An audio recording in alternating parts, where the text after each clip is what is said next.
सभी डॉक्टरगण विभिन्न हॉस्पिटल से आए, एमएस बीएल चौधरी जी जो डायरेक्टर हैं हमारे लोकनायक अस्पताल के, मुझे बड़ी खुशी है कि ये दिन 1 जुलाई जो कि पूरे विश्व में डॉक्टर दिवस के रूप में मनाया जाता है, मैं खुद सोच रही थी कि कुछ अच्छा आयोजन होना चाहिए। आखिर तो स्नेह, सम्मान, प्यार दिखाने से, बांटने से, देने से एक अच्छी सी फीलिंग तो जरूर आती है। कई बार हम लोग कुछ चीजें तो विदेश की भी बेहतर है, ऐसा नहीं है कि अच्छी नहीं है। वैसे हमारे यहाँ रोज मदर्स डे है, हमारे लिए कोई स्पेसिफिक डे की जरूरत नहीं है। हम रोज अपने माता पिता का सम्मान करते हैं, घर के बड़ों का आदर करते हैं, पर फिर भी कभी एक दिन कोई ऐसा होता है तो थोड़ा सा एक्स्ट्रा करते हैं। उस दिन माँ को भी पता चल जाता कि अच्छा आज वो वाला दिन है। तो ऐसे ही आज डॉक्टर्स के लिए जो दिन है, तो मैं आज विशेष रूप से आपको बधाई, सम्मान और ढेर सारी शुभकामनाएं और धन्यवाद देना चाहूंगी कि जब आपकी की हुई सेवाओं के रिटर्न में हम और तो कुछ नहीं दे सकते, पर हां, मन से किया हुआ एक प्रेम भरा धन्यवाद जरूर दे सकते हैं।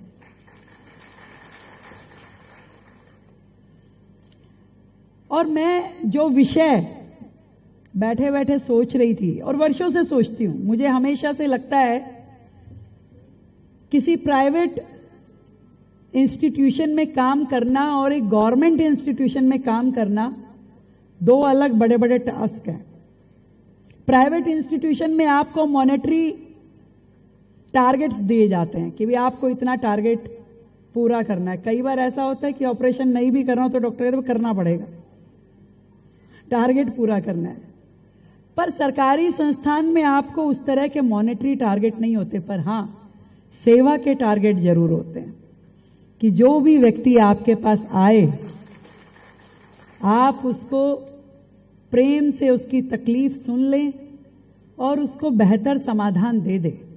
मैं पूरा विश्वास रखती हूं कि हमारे गवर्नमेंट हॉस्पिटल्स में जितने भी डॉक्टर हैं, they are much qualified, they are much sensitive, और उनके अंदर की सहनशीलता भी और संवेदनशीलता भी ज्यादा है।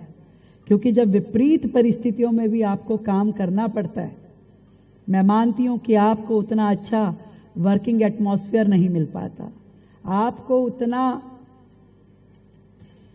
सुविधापूर्ण माहौल कि आराम से एसी कमरे में बैठ करके एक एक पेशेंट आएगा और आपके दिमाग के ऊपर हमेशा बाहर खड़ी हुई लंबी लाइन, कतारें आपके दिमाग पे बोझ बनी रहती होंगी कि अभी तो बहुत सारे पेशेंट हैं।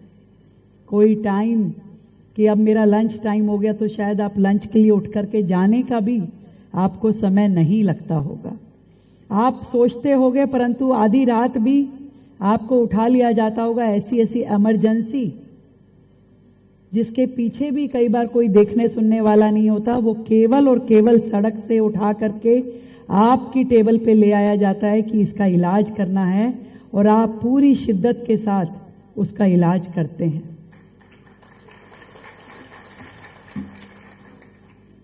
ऐसी परिस्थितियों में काम करना, मैं पिछली बार जब मौलाना आजाद आई थी तो मेरे सामने इस हॉस्पिटल की सारी तकलीफें रखी गई।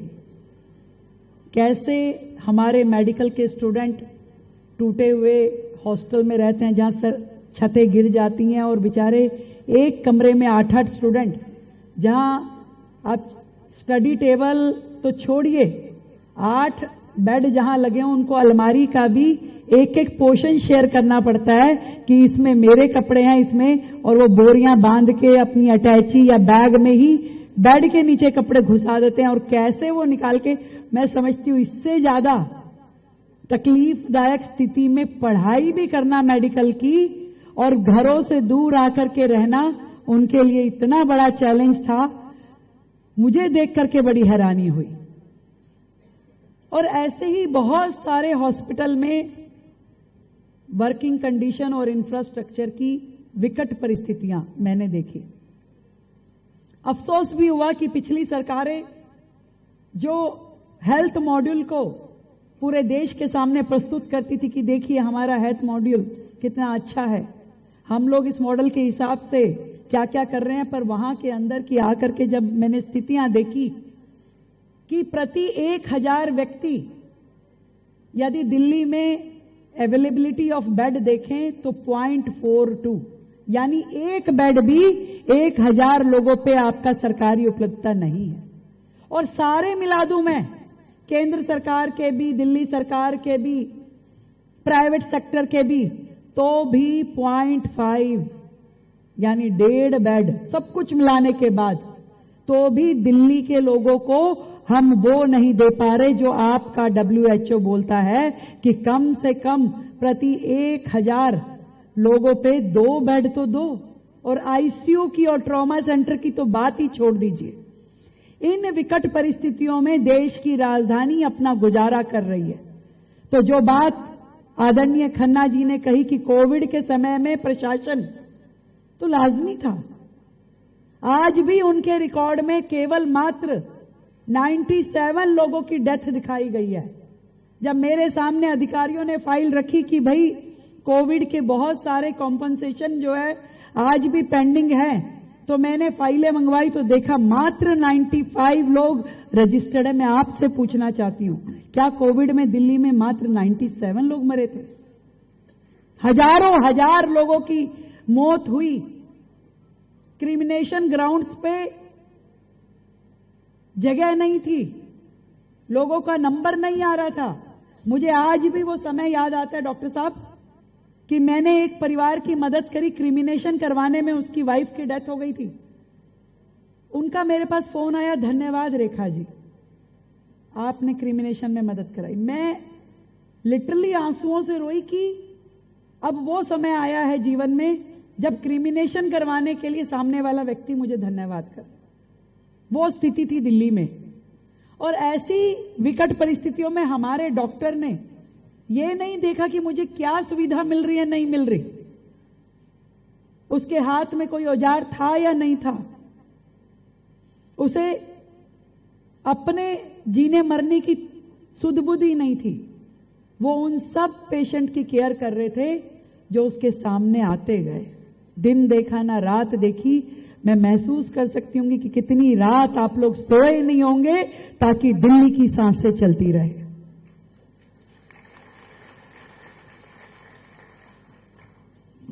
और जब मैंने आज का थीम देखा कि इस डॉक्टर डे का थीम क्या है, behind the mask who heels the healer, ये जो हील देने वाले हमारे डॉक्टर हैं, इनको कौन हील कर रहा है? सच बताऊं, एक क्षण नहीं लगा मुझे कि दिल्ली के मेरी डॉक्टर कम्युनिटी को हील करने के लिए अब आपकी अपनी सरकार और आपकी मुख्यमंत्री खड़ी है।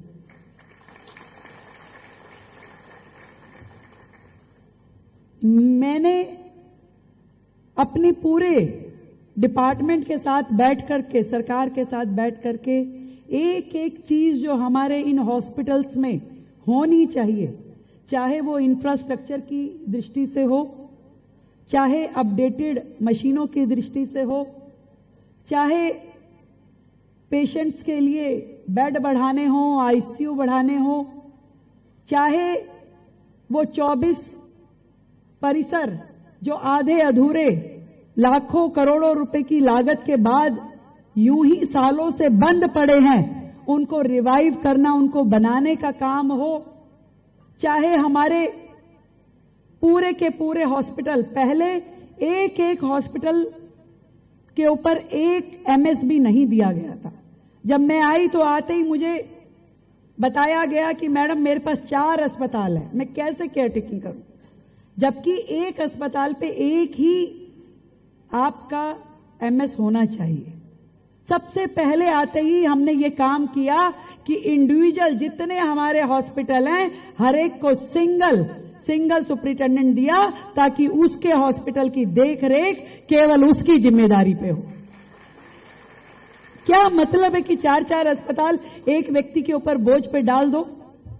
और मैं इस बात को लेकर भी खुशी से आपको बताना चाहती हूं कि लगभग 12-15 साल के इतिहास में पहली बार, महेश जी, पहली बार सरकार परमानेंट जॉब दे रही है। पहली बार नियुक्ति पत्र बांटे जाएंगे। 6 तारीख को हम 1500 नर्सेज अपॉइंट कर रहे हैं। आज तक परमानेंट नौकरी ही नहीं लग रही थी पिछले 15 सालों से। जो कुछ भी चल रहा था सब कॉन्ट्रैक्ट पे चल रहा था। आए जाएं किसकी क्या जिम्मेवारी है, परंतु आपके इंस्टीट्यूशन को एक संबल देने के लिए जो परमानेंट टीम होनी चाहिए, चाहे वो डॉक्टर हो, एमएस हो, पैरामेडिकल स्टाफ हो, नर्सिस हो, वो इस शासन से गायब थी। पहली बार इतने सालों में आज हमारे हॉस्पिटल एडमिनिस्ट्रेशन को परमानेंट जॉब क्रिएट करके नौकरियां दी जा रही है, वो भी 1500 नर्सेज। और भी जो कमी है वो सब लगाने की व्यवस्था की गई।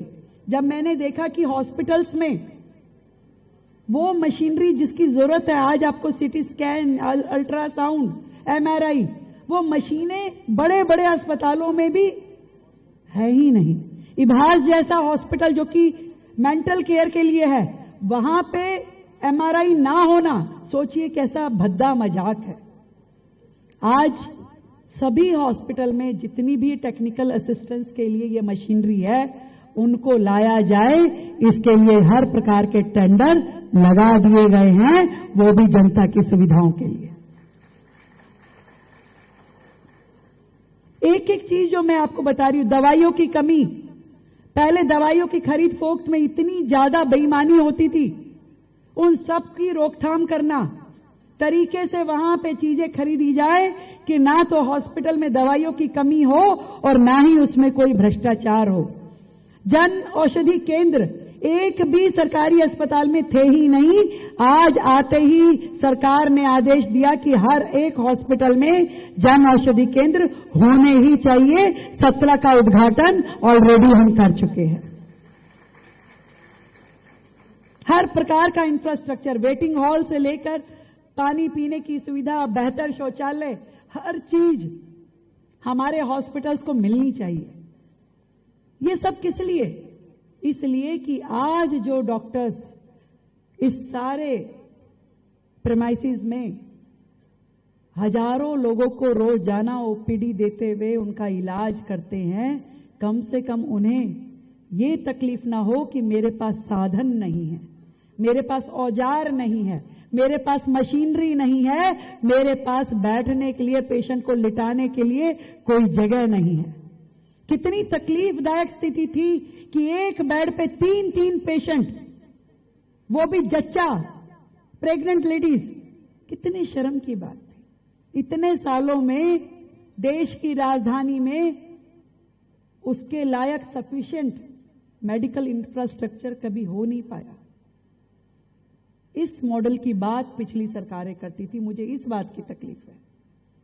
मैं इतना विश्वास दिलाती हूं आज हमारे सभी डॉक्टर्स, जिनका धर्म ही सेवा है, जो लगातार दिन रात दिल्ली की सेवा करने में लगे हैं, दिल्ली के लोगों को जीवन देने में लगे। और इस बात से मैं पूरी तरह सहमत हूं कि ईश्वर क्योंकि हर जगह नहीं हो सकता, इसीलिए ईश्वर ने डॉक्टर के रूप में आप सबको धरती पे भेजा।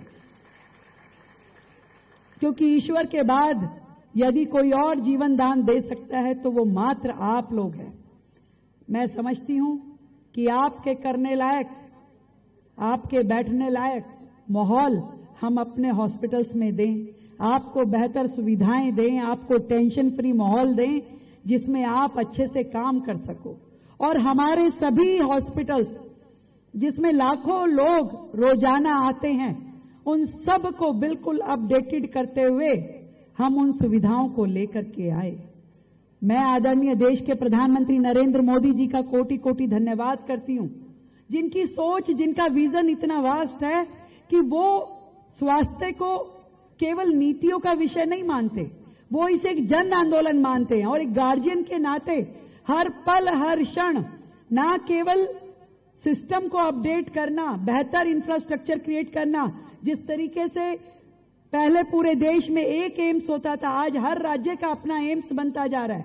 आज इतनी IITs आई, इतने IIMs, आज इतने ज्यादा फैसिलिटीज को देश में लेके आया जा रहा है कि उन्होंने इन सब के साथ साथ देश कैसे स्वस्थ रहे, फिर वो पोषण की बात हो, वो मिलेट्स की बात हो, या आजकल ओबेसिटी की बात हो, वो तो हम जैसों को भी टोक देते हैं। क्या बात है भाई, 10% ऑयल कम करो। तो एक ऐसा गार्जियन देश का जो पूरी तरीके से देश स्वस्थ रहे, भारत स्वस्थ हो तभी समृद्ध होगा, इस विजन के साथ काम करते हैं।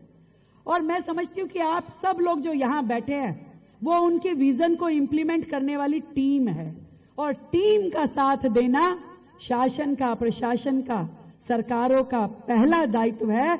और उस दायित्व को निभाने की राह पे दिल्ली सरकार पूरी तरीके से मिशन मोड पे काम कर रही है, ये विश्वास मैं आपको दिलाना चाहती हूं।